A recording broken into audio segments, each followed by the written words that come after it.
क्या हिमालय की चोटियों पर पैदा होने वाली एक छोटी सी चीज पूरी दुनिया की जियोपॉलिटिक्स को हिला सकती है? जी हां, ये सवाल इसलिए कर रहा हूं मैं क्योंकि दुनिया के रक्षा एक्सपर्ट्स अभी ये हिसाब लगा ही रहे थे कि भारत की ब्रह्मोस मिसाइल खाड़ी देशों की सुरक्षा का कवच कब बनेगी।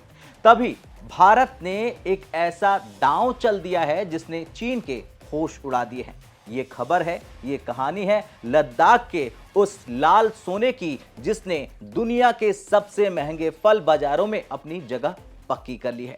दरअसल लद्दाख के लेह और कारगिल से निकलकर दिल्ली के ग्रीन कॉरिडोर को पार करते हुए 5 मीट्रिक टन की ये खेप जब दुबई के तटों पर उतरी तो ये सिर्फ व्यापार नहीं था दोस्तों, ये भारत का यूएई को दिया गया वो सबसे बड़ा तोहफा था जो मिसाइल की मार से ज्यादा गहरा असर करेगा। आज मित्र देश के इस एपिसोड में हम उस सीक्रेट मिशन की परतें आपके सामने खोलेंगे जिसे मिशन रक्त से कॉर्पो कहा जाता है। नमस्कार, जय हिंद, मैं हूं आयुष और आप देख रहे हैं भारत तक। दरअसल भारत और यूएई के संबंध आज अपने स्वर्ण युग में हैं। कॉम्प्रिहेंसिव इकोनॉमिक पार्टनरशिप एग्रीमेंट यानी CEPA के बाद दोनों देशों के बीच व्यापार के नए रास्ते खुले हैं। लेकिन लद्दाख की खुबानी का यह समझौता क्यों खास है, ये समझिए। देखिए, जब उपराज्यपाल विनय कुमार सक्सेना ने लद्दाख भवन से इस खेप को रवाना किया तो उन्होंने भारत के नए एग्रीकल्चर विजन की नींव रखी। यूएई का लुलु ग्रुप दुबई का वो रिटेल दिग्गज है जिसका टर्नओवर अरबों डॉलर में है। इस ग्रुप का भारत के साथ हाथ मिलाना और सीधे लद्दाख के किसानों से जुड़ना ये बताता है कि लद्दाख की क्षमता को दुनिया अब पहचान चुकी है। याद रखिए, जहां पहले केवल 1500 किलो का निर्यात होता था, अब लक्ष्य 1000 मीट्रिक टन का हो गया है। ये सिर्फ व्यापारिक छलांग नहीं है, ये लद्दाख के लिए एक आर्थिक क्रांति है। दुनिया में खुबानी तो बहुत जगह होती है, तुर्की से लेकर कैलिफोर्निया तक, फिर लद्दाख की खुबानी के लिए यूएई इतना बेताब क्यों है, ये भी जान लीजिए। देखिए, इसका राज छिपा है इसके नाम में, रक्त से कॉर्पो। ये लद्दाख की एक ऐसी किस्म है जिसका बीज सफेद होता है। इसकी खासियतें सुन लीजिए जो आपके लिए बहुत जरूरी है। इसकी सबसे बड़ी खासियत है मिठास का लेवल। जी हां, दुनिया की किसी भी खुबानी से ज्यादा है। दूसरी खासियत है कुदरती चमक। बिना किसी केमिकल के लद्दाख के तेज अल्ट्रा वायलेटेड किरणें इसे प्राकृतिक रंग देती हैं। तीसरी है औद्योगिक गुण। ये दिल की बीमारियों और आंखों की रोशनी के लिए किसी वरदान से कम नहीं है।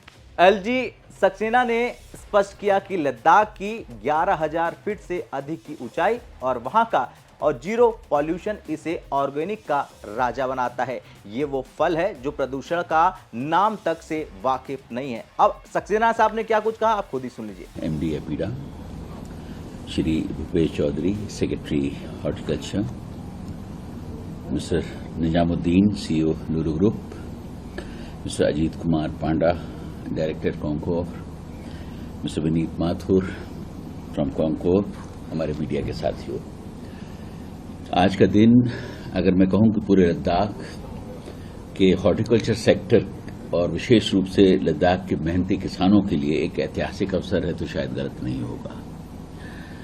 आज लद्दाख के विश्व प्रसिद्ध एप्रिकॉट्स की 5 मीट्रिक टन की पहली खेप यूएई भेजी जा रही है।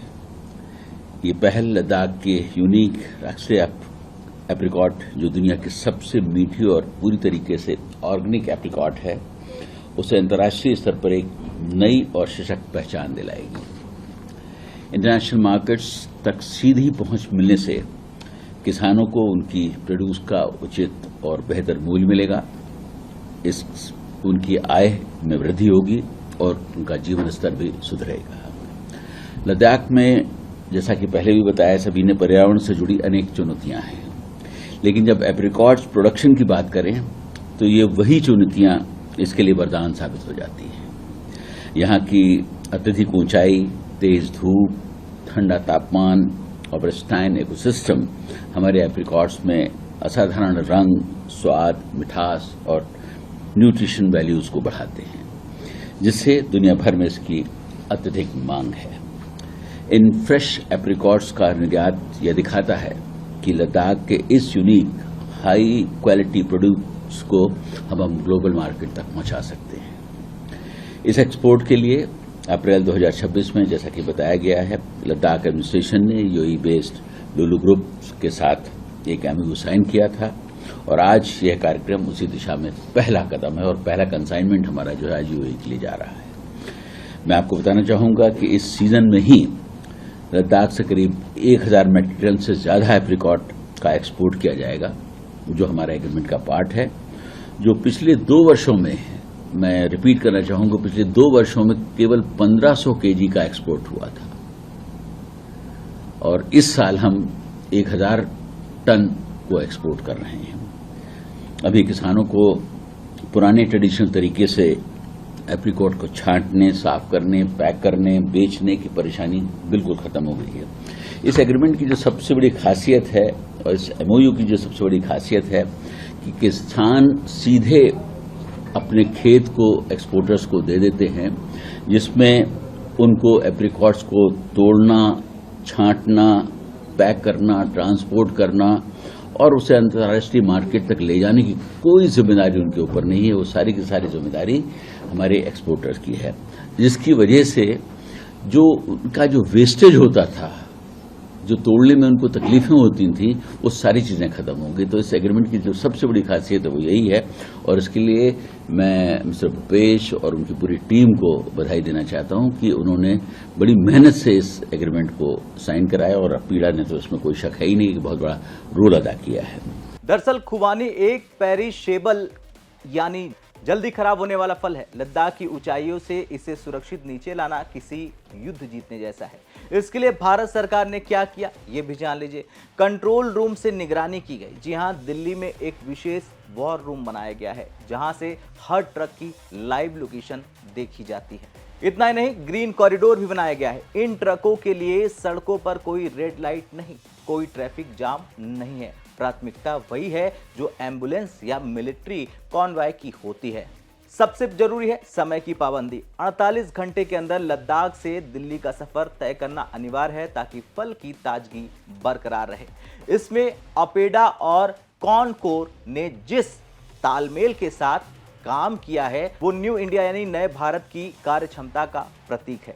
इस पूरी खबर के असली हीरो हैं लद्दाख के किसान। पहले उनकी फसल खेतों में सड़ जाती थी या बिचौलिए उसे कौड़ियों के भाव खरीदते थे, लेकिन आज देखिए, आज किसान सीधे लुलु ग्रुप के साथ सीधे डील कर रहे हैं। किसानों को पैकिंग, लेबर या ट्रांसपोर्ट पर 1 रुपया भी खर्च करना नहीं पड़ा है। उनके पसीने की सही कीमत सीधे उनके बैंक के खातों में पहुंच रही है और यही आज आत्मनिर्भर भारत का वो चेहरा बन गया है जो लद्दाख के सुंदर गांव में मुस्कान ला रहा है। ये तो सिर्फ शुरुआत है, पिक्चर अभी बाकी है, क्योंकि उपराज्यपाल ने ऐलान किया है कि 1 साल के भीतर लद्दाख में एक वर्ल्ड क्लास खुबानी प्रोसेसिंग यूनिट लगेगी। अब जरा आप खुद कल्पना कर लीजिए, जब लद्दाख की खुबानी तेल, खुबानी जैम और खुबानी से बने कॉस्मेटिक दुबई, पेरिस और न्यूयॉर्क के स्टोर में बिकेंगे। इससे लद्दाख में हजारों नौकरियां पैदा हो जाएंगी और वहां के युवाओं को रोजगार के लिए पलायन करने की कोई जरूरत नहीं होगी और ये लद्दाख को दुनिया का नया इकोनॉमिक हब बनाने का मास्टर प्लान है और यही मोदी सरकार लगातार आगे कर रही है। आपको मालूम है कि हम लोगों ने लुलु ग्रुप के साथ 1000 टन एप्रिकॉट के एक्सपोर्ट का अप्रैल में एक एग्रीमेंट किया था और आज उसी एग्रीमेंट के तहत 5 टन का कंसाइनमेंट एप्रिकॉट का हमारा यहां से निकला है, जिसको फ्लैग ऑफ किया गया है और आज ये शाम को जो है दुबई के लिए रवाना हो जाएगा। आपको मालूम है कि लद्दाख में वर्ल्ड का बेस्ट क्वालिटी का एप्रिकॉट होता है, लेकिन इसके पहले एक्सपोर्ट्स के जो भी एक्सपेरिमेंट किए गए वो इतने सफल नहीं हुए और जैसा मुझे बताया गया था कि पिछले 2-3 सालों में सिर्फ मात्र 1500 केजी का एक्सपोर्ट हुआ था। ये एग्रीमेंट लद्दाख के किसानों के लिए, वहां की उनकी समृद्धि के लिए एक बहुत ही इम्पोर्टेंट एग्रीमेंट है और इस एग्रीमेंट की सबसे बड़ी खासियत यह है कि जो एक्सपोर्टर हैं वो जो हमारे किसान हैं एप्रिकॉट्स के, उनके खेतों पर ही उस प्रोडक्ट को ले रहे हैं। और जो पहले किसानों को उसको तोड़ने को की जिम्मेदारी होती थी, उसको सॉर्टिंग की जिम्मेदारी होती थी, उसकी जो पैकिंग की जिम्मेदारी होती थी, उसके बाद उसको ट्रांसपोर्टेशन की जिम्मेदारी होती थी, वो किसी भी जिम्मेदारी की अब जो पूरी जिम्मेदारी है वो हमारे एक्सपोर्टर की है। इसकी वजह से जो किसानों का जो नुकसान हुआ करता था, जो कभी हाफ राइप को तोड़ लेते थे या कभी बहुत ज्यादा पके हुए फ्रूट्स को तोड़ते थे, जो कभी कभी नुकसान करती थी, वो सारी चीजें जो हैं अब इस एग्रीमेंट के साथ खत्म हो गई हैं। किसान अपने खेत उनको दे रहे हैं और वो ही सारा काम कर रहे हैं, तो उसकी इनकी लेबर बच रही, उनकी कॉस्ट बच रही और उसके साथ साथ जो उनका नुकसान होता था वो भी बच रहा है। और ये एक नई शुरुआत हुई है किसानों को एम्पावर करने के लिए। आप सबको मालूम है कि माननीय प्रधानमंत्री जी का एक सपना है कि हमारे जो किसान हैं, जो बहुत मेहनत करते हैं ग्राउंड के ऊपर, उनको उनके प्रोड्यूस का सही कॉस्ट मिले, सही कीमत मिले। और ये उस दिशा में एक बहुत ही महत्वपूर्ण कदम है। मैं लुलु ग्रुप का खासतौर से बहुत बहुत धन्यवाद करना चाहता हूं कि जिन्होंने इस एग्रीमेंट को अंजाम दिया। और जैसा कि उन्होंने प्रॉमिस की है कि 1000 टन का हमारा ये एमओयू है, लेकिन हमारी कोशिश होगी कि हम और कितना ज्यादा उसको ले सकते हैं, लेने की कोशिश होगी। उसके साथ साथ लद्दाख एडमिनिस्ट्रेशन की भी ये कोशिश होगी कि हम इस प्रोड्यूस को किस तरीके से दिल्ली सही समय पर पहुंचाएं, क्योंकि उसकी सेल्फ लाइफ बहुत कम होती है।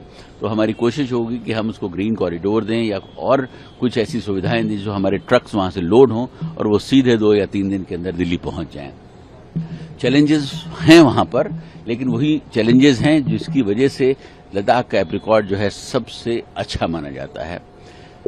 मैं ये भी कहना चाहूंगा कि हमारी जो ट्रांसपोर्ट एजेंसी कॉन्कोर, उसके साथ अपीडा, सभी ने मिलकर इस प्रोजेक्ट को अंजाम दिया है और हम एज ए टीम वर्क यहाँ पर काम कर रहे हैं। और मुझे यकीन है कि आने वाले समय में भी हम इसी तरीके से काम करेंगे।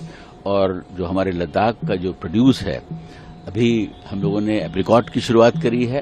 एप्पल भी वहाँ का बहुत अच्छा होता है, उसको भी कैसे एक्सपोर्ट किया जाए उसकी भी अभी शुरुआत हो रही है, उसकी भी बातचीत चल रही है और उसको भी हम एक्सपोर्ट करने की कोशिश करेंगे। अब आते हैं कूटनीति पर। चीन हमेशा लद्दाख को एक विवादित क्षेत्र के रूप में दिखाने की कोशिश करता है, दुनिया भर में, पाकिस्तान भी करता है। लेकिन जब दुनिया के बड़े देश लद्दाख के साथ अरबों का व्यापार करते हैं तो वे भारत के संप्रभुता पर मुहर लगाते हैं और ये कहते हैं कि पाकिस्तान अपनी हद में रहो, चीन अपने हद में रहो। और जब यूएई का आम नागरिक लद्दाख की खुबानी को अपने हाथों से खाता है तो वो अनजाने में ही लद्दाख को भारत के एक अभिन्न अंग और समृद्ध हिस्से के रूप में स्वीकार कर लेता है। और ये चीन की विस्तारवादी नीति और पाकिस्तान की नापाक हरकत पर भारत का इकोनॉमिक प्रहार है। ब्रह्मोस मिसाइल तो दुश्मनों को डराएगी, लेकिन लद्दाख की ये खुबानी दोस्तों का दिल जीतेगी और भारत की स्थिति की वैश्विक मंच पर अटल कर देगी।